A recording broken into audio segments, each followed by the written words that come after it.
Assalamualaikum warahmatullahi wabarakatuh. Kami dari kelompok 2 akan membahas mengenai manajemen perpajakan atas pengelolaan PPh pemotongan dan pemungutan selain PPh pasal 21. Untuk anggota kelompok terdiri dari saya Widya Rami sebagai penyaji pertama dan selanjutnya Hawara Milanum Yafis sebagai penyaji kedua.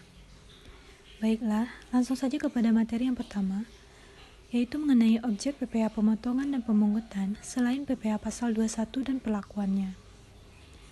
Di sini kami akan membahas mengenai PPh pasal 22, PPh pasal 23, dan PPh pasal 4 ayat 2. PPh pasal 22 merupakan pajak penghasilan yang dibebankan pada badan usaha tertentu seperti badan usaha milik pemerintah maupun swasta yang melakukan aktivitas perdagangan terkhusus ekspor, impor, maupun reimpor. Pada slide ini bisa dilihat pemungut dan objek pajak penghasilan PPh pasal 22. Di antaranya itu ada Bank Devisa dan Direktorat Jenderal Bea dan Cukai atas impor barang. Jadi bisa dilihat di sini pemungutnya adalah DJBC dan objek pajaknya adalah impor barang. Yang kedua pemungutnya yaitu DJPB, bendahara pemerintah pusat atau daerah, dan objek pajaknya merupakan pembelian barang. Yang ketiga itu BUMN atau BUMD atas pembelian barang juga. Yang keempat bisa dilihat juga. Yang kelima badan usaha yang bergerak dalam bidang industri semen, rokok, kertas, baja dan otomotif yang ditunjuk oleh Kepala Kantor Pelayanan Pajak atas penjualan hasil produksinya di dalam negeri. Yang keenam produsen atau importir bahan bakar minyak, gas dan pelumas atas penjualan bahan bakar minyak, gas dan pelumas. Yang ketujuh industri dan eksportir yang bergerak dalam sektor perhutanan, perkebunan, pertanian, dan perikanan yang ditunjuk oleh Dirjen Pajak atas pembelian bahan-bahan untuk keperluan industri atau ekspor mereka dari pedagang pengumpul. Yang kedelapan wajib pajak badan yang melakukan penjualan barang tergolong sangat mewah. Selanjutnya kita akan membahas mengenai tarif PPh pasal 22. Pada PPh pasal 22, pengenaan pajaknya rata-rata bersifat tidak final. Dan nanti ada kondisi tertentu yang mengakibatkan pengenaan pajaknya bersifat final. Yang pertama yaitu atas impor. Apabila barang tersebut menggunakan angka pengenal importir atau API, maka dikenakan tarif sebesar 2,5% dikali nilai impor. Apabila non-API dikenakan tarif sebesar 7,5% dikali nilai impor, dan barang impor yang tidak dikuasai akan dilelang dan tarif pajak sebesar 7,5% dikali harga jual lelang. Selanjutnya atas pembelian barang yang dilakukan oleh DJPB, bendahara pemerintah, BUMN atau BUMD, dikenakan tarif sebesar 1,5% dikali harga pembelian, tidak termasuk PPN dan tidak final. Jadi harga pembelian di sini tidak termasuk dengan PPN dan tidak final seperti yang disebut tadi bahwa rata-rata PPh pasal 22 bersifat tidak final. Selanjutnya atas penjualan hasil produksi ditetapkan berdasarkan keputusan Dirjen Pajak, yaitu bisa dilihat ada kertas, semen, farmasi, baja, dan otomotif dengan tarif yang beragam mulai dari 0,1% hingga 0,45% dikali dasar pengenaan pajak PPN. Selanjutnya atas penjualan hasil produksi atau penyerahan barang oleh produsen atau importir bahan bakar minyak, gas, dan pelumas. Apabila pungutan PPh pasal 22 kepada penyalur atau agen, maka bersifat final. Selain penyalur atau agen bersifat tidak final. Inilah salah satu kondisi yang menyebabkan PPh pasal 22 bersifat final. Selanjutnya atas pembelian bahan-bahan untuk keperluan industri atau ekspor dari pedagang pengumpul ditetapkan 0,25% dikali harga pembelian. Juga tidak termasuk PPN. Selanjutnya atas impor kedelai, gandum, dan tepung terigu oleh importir yang menggunakan API, maka dikenakan tarif sebesar 0,5% dikali nilai impor. Dan terakhir atas penjualan barang mewah dengan tarif ada 1% dan 5%, tergantung kondisi yang disebutkan dalam slide ini. Mengenai pemotongan PPh pasal 22, dikecualikan atas pertama, impor barang-barang dan atau penyerahan barang yang bersifat berdasarkan ketentuan peraturan perundang-undangan tidak terutang PPh. Yang kedua, impor barang-barang yang dibebaskan dari bea masuk. Pertama, yang dilakukan dalam kawasan berikat, kawasan tanpa bea masuk hingga barang tersebut dikeluarkan untuk impor, ekspor, atau reimpor, dan entrepot produksi untuk tujuan ekspor.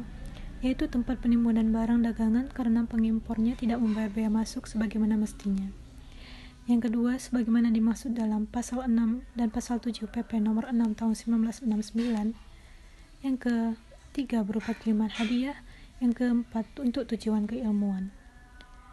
Selanjutnya, pengecualiannya atas penyerahan barang yang dibebankan kepada belanja negara atau daerah yang meliputi jumlahnya kurang dari 2 juta rupiah dan bukan merupakan jumlah yang dipecah-pecah. Dan yang terakhir, pembayaran untuk pembelian bahan bakar minyak, listrik, gas, air minum atau PDAM, benda-benda pos dan telepon.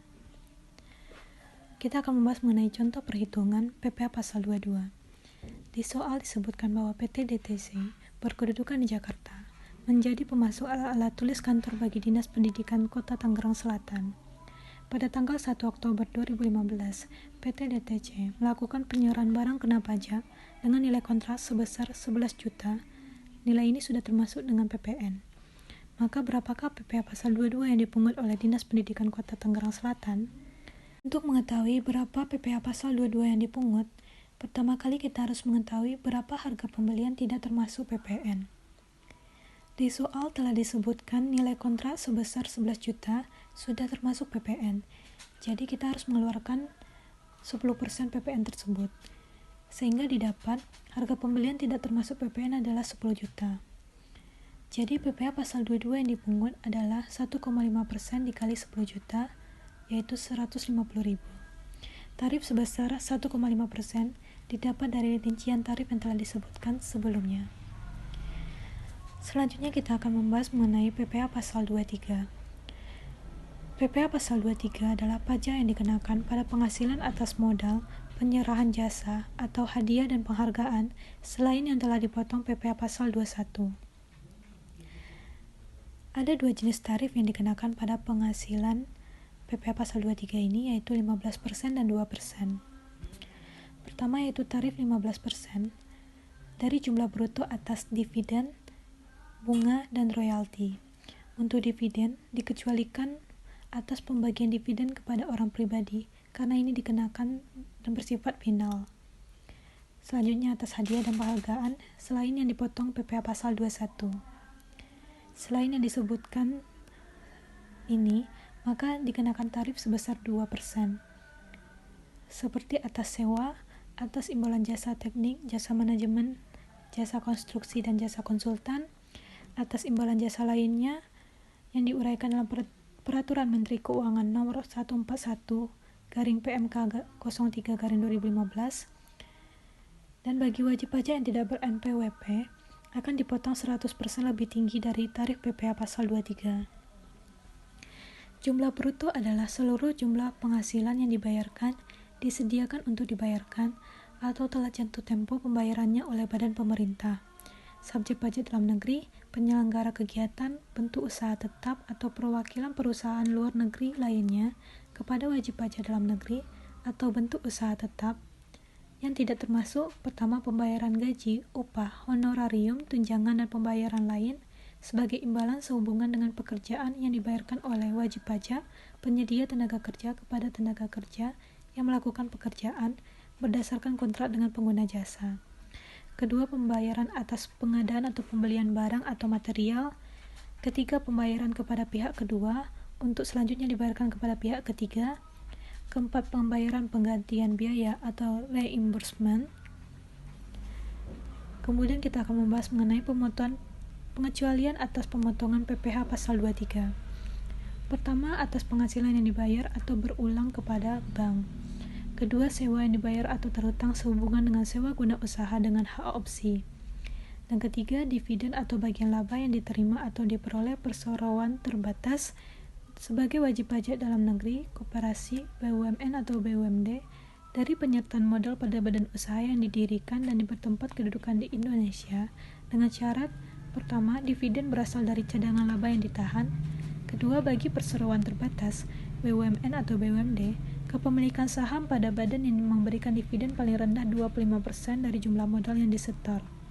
Ketiga, bagian laba yang diterima atau diperoleh anggota dari perseroan komanditer yang modalnya tidak terbagi atas saham-saham, persekutuan, perkumpulan, firma, dan kongsi termasuk pemegang unit penyertaan kontrak investasi kolektif.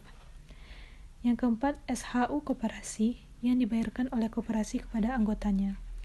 Dan yang kelima, penghasilan yang dibayarkan atau terutang kepada badan usaha atas jasa keuangan yang berfungsi sebagai penyalur pinjaman dan atau pembiayaan. Kita akan membahas mengenai contoh perhitungan PPh pasal 23. Pada soal ini disebutkan bahwa pada tanggal 2 Agustus 2014, PT Mawar membayar royalti kepada Tuan Zainuddin sebagai penulis buku sebesar 50 juta rupiah. Tuan Zainuddin telah mempunyai NPWP. Sehingga kita bisa mencari penyelesaian. PPh pasal 23 yang harus dipotong oleh PT Mawar adalah 15% dikali 50 juta, yaitu 7.500.000. Tarif 15% telah disebutkan sebagai pembagian tadi atas royalti dikenakan tarif sebesar 15%. Dan saat terutang untuk pajak ini, yaitu akhir bulan dilakukan pembayaran yaitu sebesar 31 Agustus 2014. Saat penyetoran dan saat pelaporan seperti biasa itu tanggal 10 dan tanggal 20 bulan berikutnya waktu jatuh temponya. Sehingga saat penyetoran paling lambat tanggal 10 September 2014 dan saat pelaporannya paling lambat tanggal 20 September 2014. Baiklah, selanjutnya akan dijelaskan kepada penyaji kedua yaitu Hawara Milanum Yefis. Baiklah, saya Hawara Milanum Yefis akan melanjutkan presentasi. Sekarang kita masuk kepada PPh pasal 4 ayat 2. PPh pasal 4 ayat 2 dikenakan atas beberapa jenis penghasilan dengan pemotongan yang bersifat final dan tarif yang berbeda-beda untuk setiap jenis pajaknya. Oleh karena itu, pajak penghasilan pasal 4 ayat 2 ini disebut juga sebagai PPh final. Objek-objek pajak yang dari pajak penghasilan pasal 4 ayat 2 ini dapat berupa: yang pertama itu ada peredaran bruto atau omset penjualan sebuah usaha di bawah 4,8 miliar rupiah dalam 1 tahun masa pajak. Lalu yang kedua ada penghasilan berupa bunga dari deposito dan jenis-jenis tabungan lainnya, bunga dari obligasi dan obligasi negara, surat utang negara, dan bunga dari tabungan atau simpanan yang dibayarkan oleh koperasi kepada anggota masing-masing atau orang pribadi. Selanjutnya yaitu penghasilan berupa hadiah seperti lotre atau undian. Lalu ada penghasilan transaksi saham dan sekuritas atau surat berharga lainnya, transaksi derivatif perdagangan yang diperdagangkan di bursa, dan transaksi penjualan saham atau pengalihan penyertaan modal pada perusahaan pasangannya yang diterima oleh perusahaan modal Ventura. Penghasilan dari transaksi atas pengalihan harta atau aset dalam bentuk tanah dan atau bangunan, usaha jasa konstruksi, usaha real estate, dan sewa atas tanah atau bangunan. Lalu yang terakhir ada pendapatan tertentu lainnya sebagaimana telah diatur dalam atau sesuai dengan peraturan pemerintah.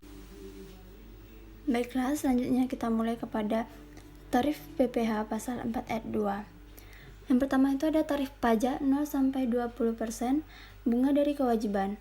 Penjelasan lebih lanjutnya bisa dicari dalam PP nomor 16 tahun 2019. Yang kedua, ada tarif pajak 0,1%.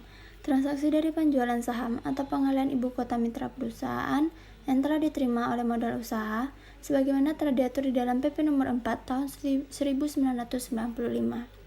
Yang ketiga, transaksi penjualan saham pendiri 0,5% dan saham buka pendiri non-founder sebesar 0,1%.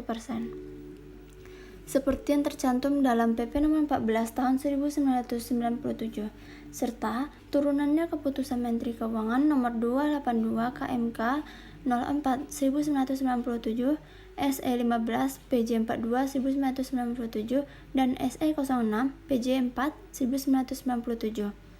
Selanjutnya, tarif pajak 2-6%, jasa konstruksi. Penjelasan lebih lanjutnya bisa ditemukan pada PP nomor 51 tahun 2008 serta turunannya PP nomor 40 tahun 2009. Nah, tarif pajak untuk 2-6% ini terinci seperti berikut, yaitu yang pertama ada 2% untuk pelaksanaan konstruksi yang dilakukan oleh penyedia jasa yang memiliki kualifikasi usaha kecil. Lalu yang kedua ada 4% untuk pelaksanaan konstruksi yang dilakukan oleh penyedia jasa yang tidak memiliki kualifikasi usaha. Lalu yang ketiga, ada 3% untuk pelaksanaan konstruksi yang dilakukan oleh penyedia jasa selain penyedia jasa sebagaimana dimaksud dalam nomor 1 yang 2% dan nomor 2 yang 4%. Lalu, yang keempat, 4% untuk perencanaan konstruksi atau pengawasan konstruksi yang dilakukan oleh penyedia jasa yang memiliki kualifikasi usaha.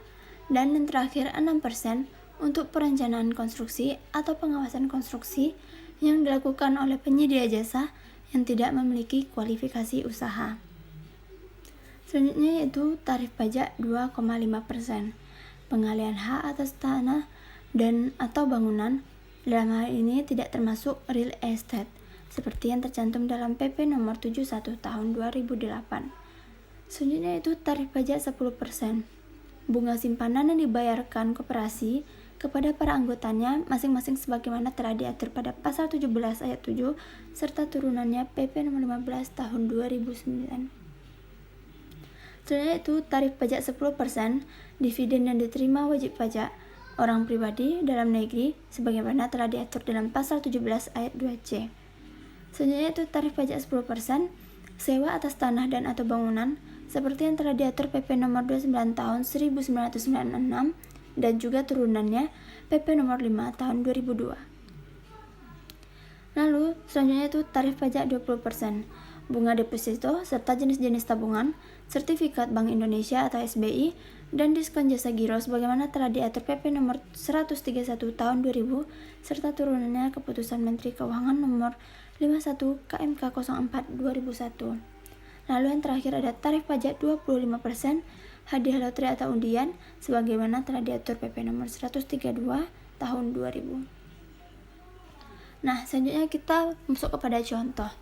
Di sini, Inspektorat Pemerintah Provinsi Kalimantan Timur akan melakukan sebuah pembangunan gedung kantor inspektor provinsi. Pihak pemenang tender adalah PT Mulia Abadi sebagai pelaksana konstruksinya. Sementara Tuan Rocky sebagai pengusaha yang statusnya pengusaha kena pajak atau PKP bertindak sebagai perencana konstruksi. PT Mulia Abadi merupakan perusahaan konstruksi yang mempunyai kualifikasi dalam usaha kelas menengah. Tuan Rocky adalah seorang konsultan sipil yang mempunyai sertifikasi dalam perencanaan konstruksi dengan kualifikasi usaha kecil. Nilai proyek berdasarkan kontrak sebesar 5 miliar. Di sini tidak termasuk PPN. Pembayaran dilakukan berdasarkan progres pembangunan yang telah dilaporkan. Pada pertengahan 2018 telah dilakukan pembayaran terhadap pelaksana konstruksi kepada PT Mulia Abadi tertanggal 13 Juli 2018 dengan jumlah 1.750 juta rupiah atas tagihan tanggal 11 Juli 2018 dengan kode nomor faktur pajak 010 000 15 000 830. Pembayaran untuk kontrak perencanaan konstruksi ke Tuan Rocky dilaksanakan pada tanggal 4 Juli 2018 dengan jumlah 65 juta atas tagihan tanggal 7 Juli 2018 kode nomor seri faktur pajak 010 000 15 000 950. Nah, di sini kewajiban pajak yang harus dipenuhinya yang pertama itu ada pemungutan atau pemotongan PPh-nya. Bendahara Inspektorat Provinsi memotong PPh pasal 4 ayat 2 atas jasa konstruksi, yaitu pelaksanaan konstruksi PT Mulia Abadi dibayar pada 13 Juli 2018. Nah, 1.750 juta dikali dengan 3% karena termasuk kualifikasi usaha kecil sehingga tarifnya adalah 3%, sehingga menghasilkan 52.500.000. Lalu perencanaan konstruksi oleh Tuan Rocky yang dibayar pada 7 Juli 2018 yakni 60 juta dikali dengan 4% karena memiliki kualifikasi usaha sehingga tarifnya kita tetapkan 4%. Jadi hasilnya yaitu 2.600.000. Lalu ada pada pemungutan PPN-nya karena sebelumnya telah dicantumkan belum termasuk PPN. Maka di sini kita akan memungut PPN-nya. Bendahara Inspektorat Provinsi mengambil pajak pertambahan nilai sebesar 10% atas transaksi jasa konstruksi. Pelaksanaan konstruksi oleh PT Mulia Abadi dibayar pada 13 Juli 2018 yakni 1.750 juta. maka dikali dengan 10%, hasilnya adalah 175 juta. Perencanaan konstruksi oleh Tuan Ruki dibayar pada 5 Juli 2018, maka 65 juta dikali dengan 10%, hasilnya maka adalah 6.500.000. Selanjutnya kita masuk kepada rekonsiliasi objek pajak pasal 22, 23, dan 4 ayat 2 pada SPT masa PPh pasal 22, 23, 4 ayat 2, dan SPT tahunan. Upaya manajemen pajak yang terukur apabila perusahaan bertindak selaku pemotong pajak atau withholding tax agent, salah satunya adalah melakukan rekonsiliasi atau ekualisasi atas kewajiban pemotongan PPh output PPh pasal 22, 23, 4 ayat 2. Caranya adalah dengan membandingkan objek pemotongan PPh output berdasarkan angka yang tertera dalam laporan keuangan dengan dasar pengenaan pajak yang telah dilaporkan perusahaan dalam SPT masa PPh pasal 22, 23, dan 4 ayat 2 tergantung objeknya. Baiklah, selanjutnya kita masuk kepada rekonsiliasi objek PPh output bagi perusahaan selaku pemotong. Identifikasi atas selisih hasil rekonsiliasi objek PPh output menurut pencatatan pembukuan dan pelaporan pajaknya merupakan hal penting yang harus dilakukan perusahaan karena unreconciled item tersebut dipengaruhi oleh beberapa penyebab. Yang pertama itu ada secara substansial, biaya tersebut sebenarnya bukan merupakan objek PPh karena ada masalah beda interpretasi. Lalu yang kedua ada jumlah yang menjadi objek PPh output tidak seluruhnya benar atau akurat terkait dengan masalah reimbursement, PPN atau biaya-biaya lainnya yang digabungkan penjurnalannya. Yang ketiga, masalah beda waktu. Semisalkan movement atas biaya dibayar di muka yang berkewajiban PPh outputnya dilaksanakan saat pembayaran, sementara pembebanannya dilakukan lintas tahun. Lalu yang keempat, selisih jumlah tadi sebenarnya secara yuridis bukan merupakan objek pemotongan PPh output, hanya saja memerlukan pembuktian dokumentasi yang cukup masif. Lalu yang kelima, bisa saja selisih tersebut terjadi karena perbedaan kurs, di mana pencatatan pembukuan dan pembayaran PPh output dilakukan dengan basis kurs konversi yang berbeda. Selanjutnya kita masuk kepada rekonsiliasi objek PPh output bagi perusahaan selaku pihak yang dipotong. Selaku penerima penghasilan yang merupakan objek PPh output, perusahaan akan dipotong pajaknya oleh pihak ketiga. Untuk kepentingan perpajakan, perusahaan dapat melakukan rekonsiliasi objek PPh output berdasarkan bukti potong yang diterima dari pelanggan dengan penghasilan yang dilaporkan dalam SPT tahunan PPh badan atau audit report laporan keuangannya. Perbedaan atas selisih atau selisih angka rekonsiliasi akan berakibat adanya exposure atas kewajiban PPh badan perusahaan dan atau berkonsekuensi pada penetapan PPN apabila penghasilan tersebut juga merupakan objek PPN. Rekonsiliasi juga dapat dilakukan atas penerimaan perusahaan yang menjadi objek pemotongan PPh output dengan bukti yang diberikan oleh pihak pelanggan selaku withholding tax agent, agar kontrol ini dapat berjalan efektif dan efisien. Proses rekonsiliasi atau ekualisasi ini perlu dilakukan secara periodik atau reguler, apakah bulanan, triwulan, semesteran, ataupun tahunan. Selanjutnya kita masuk kepada perencanaan pajak pada PPh potong pungut. Untuk mencapai efisiensi pajak maksimal, perencanaan pajak pada PPh output harus difokuskan pada dua sisi, yakni sisi sebagai wajib potong manakala perusahaan melakukan pembayaran atas objek PPh output, dan sisi sebagai pihak yang dipotong manakala perusahaan menerima atau memperoleh penghasilan yang merupakan objek PPh output. Hal ini dikarenakan dapat saja dalam masa pajak perusahaan berada pada posisi sebagai wajib potong dan sekaligus berada pada posisi pihak yang dipotong.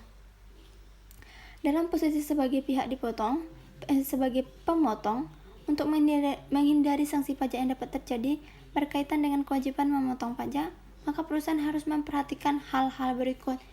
Yang pertama itu ada kapan saat terutangnya PPh output tersebut, lalu apa saja objek dan tarif PPh output, lalu kapan PPh output harus dibayarkan ke kas negara, lalu kapan PPh yang telah dipotong tersebut harus dilaporkan ke KPP, lalu apa saja sanksi terkait dengan 3 kewajiban, yakni kewajiban memotong, menyetor pajak yang telah dipotong, atau kewajiban melaporkan pajak yang telah dipotong dan disetor.